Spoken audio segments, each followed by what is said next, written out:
सही कहा। नासिर साहब का एक बड़ा प्यारा और पुराना शेर है।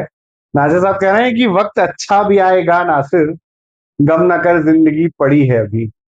लेकिन यार एक क्वेश्चन आता है कि अगर ये जिंदगी अभी और पड़ी हुई है और वक्त अच्छा आएगा तो वो कब से आएगा? आदमी अगर शरीर से परेशान हो तो डॉक्टर के पास चला जाता है, कानूनन रूप से परेशान हो तो कोर्ट चला जाता है। लेकिन वक्त को लेकर जब वो बहुत ज्यादा परेशान होता है, कंफ्यूजन बढ़ जाते हैं, जब उसे खुद के जवाब नहीं मिलते, तो बहुत लोगों से मिलकर या तो वो किसी मंदिर जाता है, मस्जिद जाता है, गुरुद्वारे जाता है, चर्च जाता है, भगवान से आराधना करने। लेकिन उसके बाद भी अगर जवाब नहीं मिलते तो वो चाहता है कि उसके जीवन में एक जीवंत गुरु हो, जो जीवंत गुरु उसे उन बातों का, उन सवालों का जवाब दे कि वो अपनी जिंदगी में अच्छे वक्त के लिए भाग सके और थोड़े से अपने वक्त को अच्छा कर सके। अब अच्छे बुरे की परिभाषा तो मुझे नहीं आती, लेकिन दोस्तों नमस्कार, मैं देव सिद्धार्थ हूँ। आप मुझे किस्सा गोई में देख रहे हैं। आज हमारे साथ जबलपुर शहर के जाने माने एस्ट्रोलॉजर मिस्टर सचिन दुबे हैं। हमारे लिए सचिन भैया हैं और आगे सचिन भैया से बात करेंगे, परिचय सचिन भैया खुद ही देंगे। सचिन भैया नमस्कार। अ, नमस्कार। मेरा नाम सचिन दुबे है। वर्तमान में मैं जबलपुर में रहता हूँ और ज्योतिष का एक विद्यार्थी हूँ। ज्योतिष करते हुए मुझे लगभग 7 वर्ष हुए हैं, जो कि एज अ प्रोफेशनली मैं बात करूं कि ज्योतिष को मैंने पेशे के तौर पर लिया। और ये मेरा शौक हुआ करता था, पर शौक को फिर मैंने पेशे में बदला और ईश्वर की कृपा रही कि उन्होंने मुझे दिन दुगनी और रात चौगनी तरक्की दी।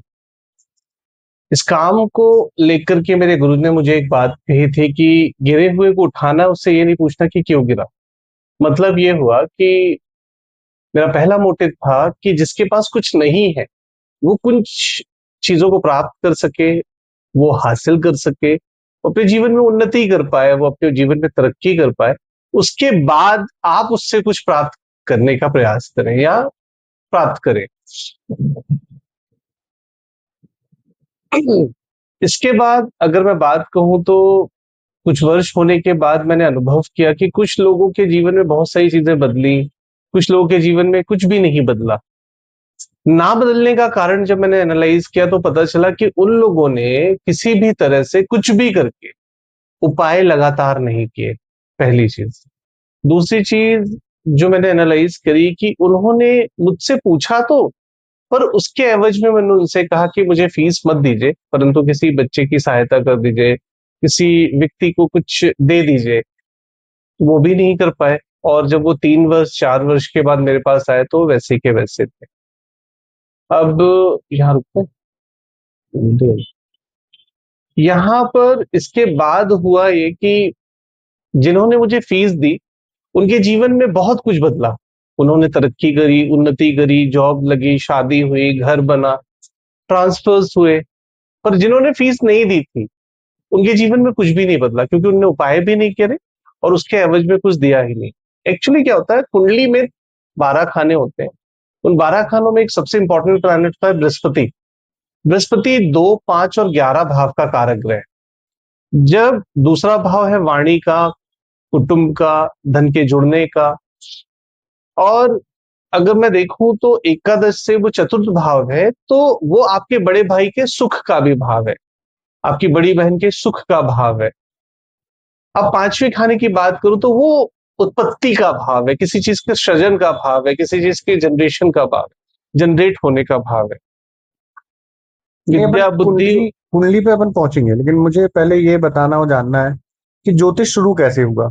क्योंकि ज्योतिष। नॉर्मल आपका फैमिली बैकग्राउंड, फिर क्योंकि आप एक जॉब में भी हैं तो वो भी है, तो ये ज्योतिष कैसे शुरू हुआ?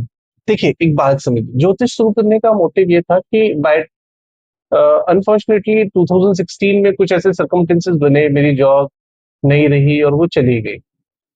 मेरे एक बॉस हुआ करते थे जब मैं सेल्स या मार्केटिंग में हुआ करता था पिछले कुछ वर्षों। तो 2010 से मैं जॉब कर रहा हूँ और जॉब करने के बाद हुआ ये 6-7 वर्ष काम करने के बाद अचानक कुछ ऐसी चीजें हुई कि मुझे नौकरी छोड़नी पड़ी। जब नौकरी छोड़नी पड़ी तो कुछ ना कुछ तो करना था।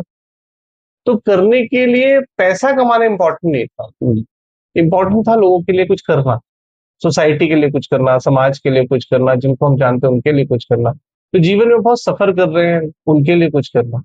तो फाइनली ज्योतिष पढ़ तो रहा था पर कर नहीं रहा था। तो वहां से करना प्रारंभ किया और अंतोगत्वा आज करते ही तो चला आ अपना रहा कोई बैकग्राउंड ऐसा ज्योतिष का नहीं था? कुछ भी नहीं था। मतलब मेरे फादर गवर्नमेंट रिटायर्ड है, वो सेंट्रल गवर्नमेंट से रिटायर्ड हुए। मेरे दादाजी किसान हुआ करते थे। और फाइनली मैं एक विद्यार्थी था, तो मैं अपना दूसरा काम कर रहा था, सेल्स और मार्केटिंग का, बट वो भी बंद कर दिया। तो उसके बाद में ज्योतिष, क्योंकि मेरा शौक था, तो कभी मेरे बॉस ने एक बात कही थी कि जब जीवन का बहुत बुरा वक्त आए तो अपने शौक को अपने पेशे में बदलना। तो मैंने अपने शौक को अपने पेशे में बदल लिया। मुझे तो ऐसा लग रहा है मेरा जवाब दे दिया आपने। मुझे ये जवाब चाहिए था। तो ये बहुत शॉर्ट में अपन समझेंगे। कुंडली ज्योतिष विज्ञान, ज्योतिषाचार्य या ग्रह, आसान भाषा में ये क्या है? तो कुंडली, ज्योतिष विज्ञान, तीसरा क्या कहा? ज्योतिषाचार्य। ज्योतिष। ओवरऑल ज्योतिष क्या है, आसान भाषा में क्या है कुंडली? देखिए, दो बातें समझिए। ज्योतिष एक विद्या है।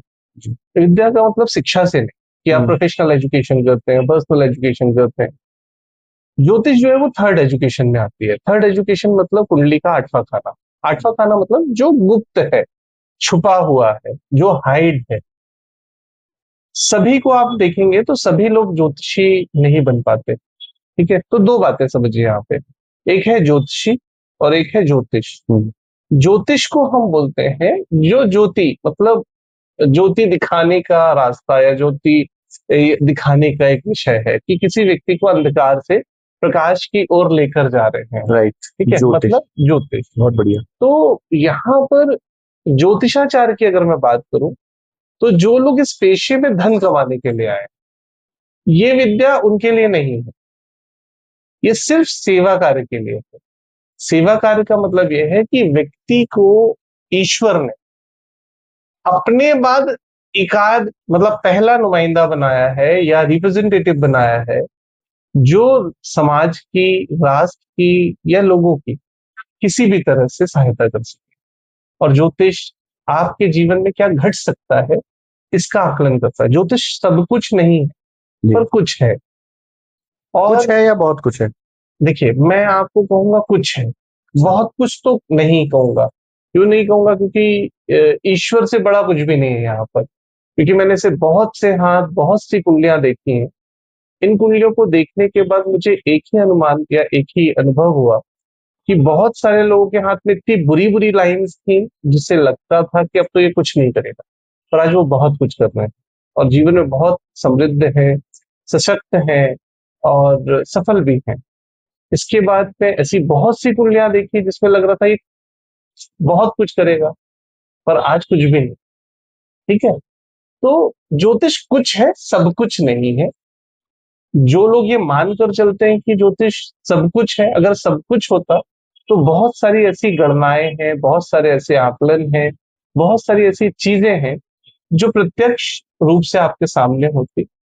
अप्रत्यक्ष रूप से तो है ही, क्योंकि जो दिखाई नहीं देता पर वो है ना।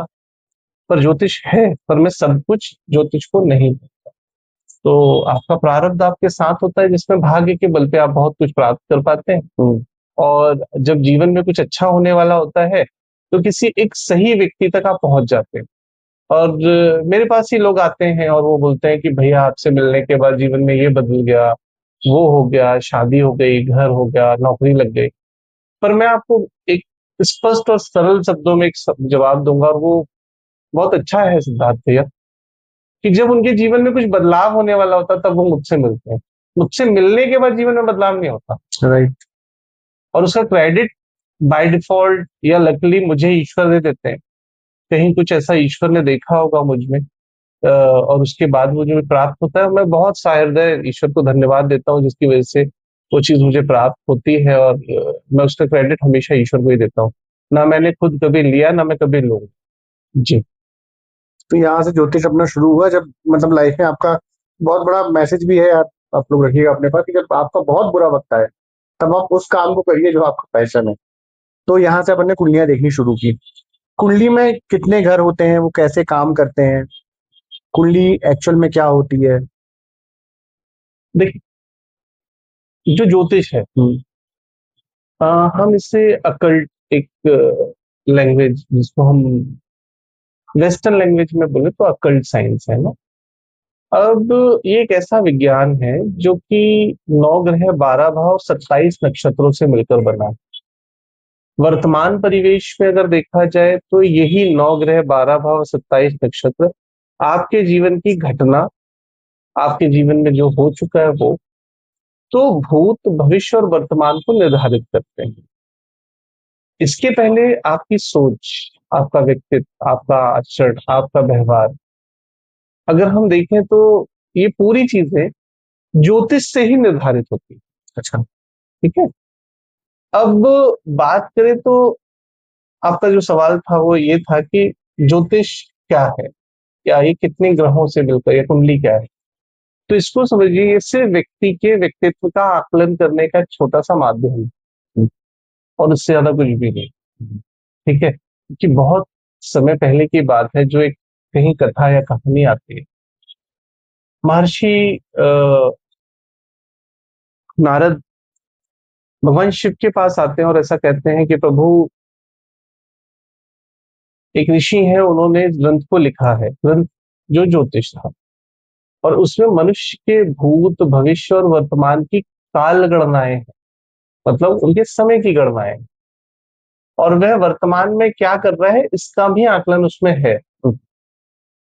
तो भगवान शिव ने ये सुना और तुरंत ही उनसे रहा नहीं गया, और उन्होंने बोल दिया ये कथा है। अब इसमें कितना सत्य है ये मैं नहीं जानता, परंतु ये मैंने सुना है, मैंने कहीं पढ़ा भी है। और उन्होंने ये पूछा कि बताइए माँ पार्वती इस समय क्या कर रहे हैं।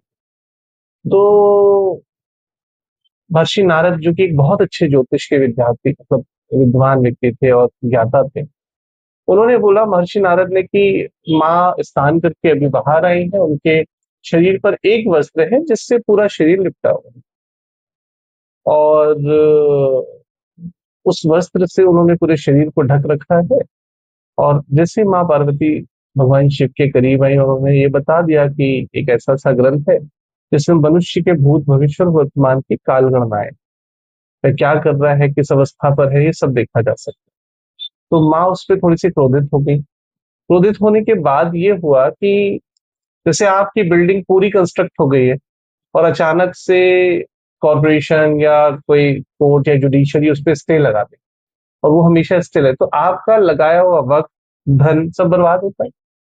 तो ऐसा कहते हैं कि जब बृहद पराशर होरा शास्त्र लिखा गया, या महर्षि पराशर ने, कौन सा बृहद पराशर होरा शास्त्र, बेहद पराशर? होरा शास्त्र जो कि ज्योतिष का एक बहुत अद्भुत ग्रंथ। इस ग्रंथ को लिखने में ऐसा कहते हैं कि भगवान गणपति ने जब लिखना प्रारंभ किया तो उसमें 3 जन्म से ज्यादा का वक्त लगा। शर्त ये थी कि जिस ऋषि के द्वारा गणपति को बताया जा रहा था, उनका मुंह नहीं रुकना था, इनकी कलम नहीं रुकनी थी। मतलब अगर उनके शब्द या वो मौन होते तो कलम रुक जाती।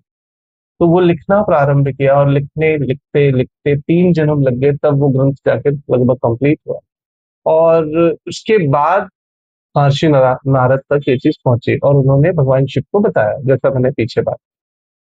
इसके बाद हुआ ये कि माँ पार्वती ने इसको बोला कि ये तो राइट टू प्राइवेसी है ना, एक व्यक्ति के जीवन का एकाधिकार है कि भाई वो किस अवस्था पर है, क्या कर रहा है, ये किसी को कैसे पता चले। तो माँ ने उस ग्रंथ को बैन कर दिया, बोले ये नहीं हो सकता, क्योंकि बहुत समय लगा था लिखने में, बहुत वक्त हो गया था। तो उसके बाद हुआ ये कि देवताओं ने मिन्नतें करी कि माँ ऐसा नहीं करिए, ऐसा होगा तो काफी वक्त लग गया है और ये होगा। तो उन्होंने बोला ठीक है, पर उसकी 20% चीजें हाइड रहेंगी, वो छुपी हुई होगी। जीवन, मरण, हानि, लाभ और यश और अपयश सब विधि के हाथ। ठीक है। तो यहाँ पर जब महर्षि वशिष्ठ से राम के विषय में भरत जी पूछना चाहते हैं कि जब आपने कुंडली देखी तो ये कैसे हो गया, तो उन्होंने यही बोला था ना, जीवन, मरण, हानि, लाभ, यश और अपयश किसके हाथ में?